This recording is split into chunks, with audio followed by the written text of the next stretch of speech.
Section 9.3 is on circles.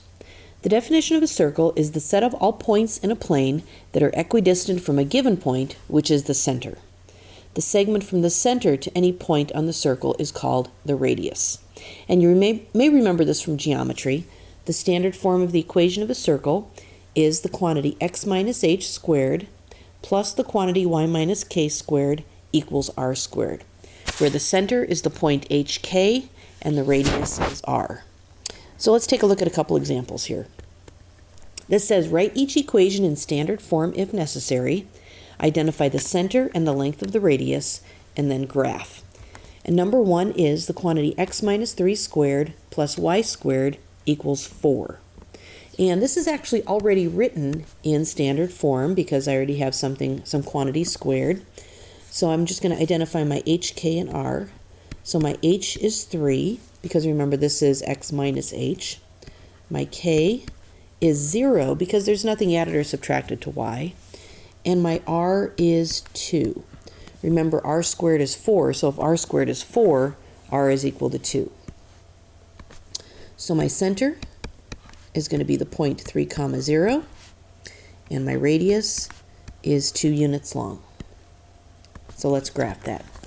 Start with the center, the point 3, 0, and I will go up and down 2 units, and right and left 2 units, and then sketch something that looks kind of like a circle.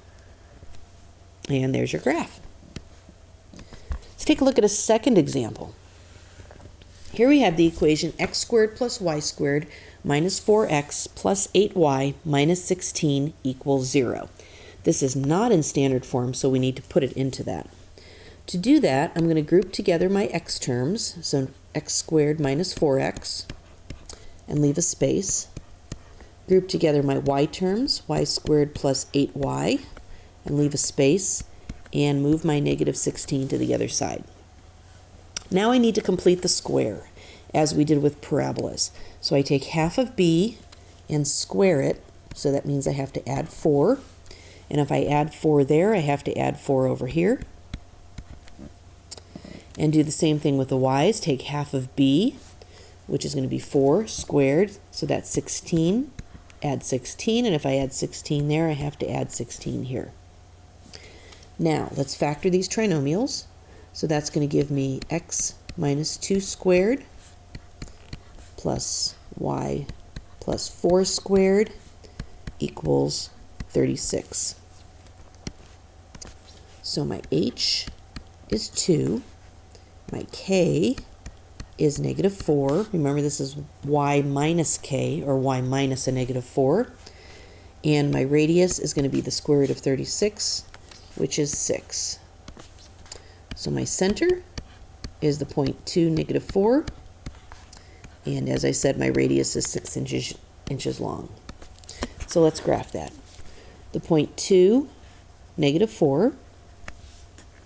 And I want to go up 6 units, down 6 units, to the right 6, and to the left 6, and try to draw a circle.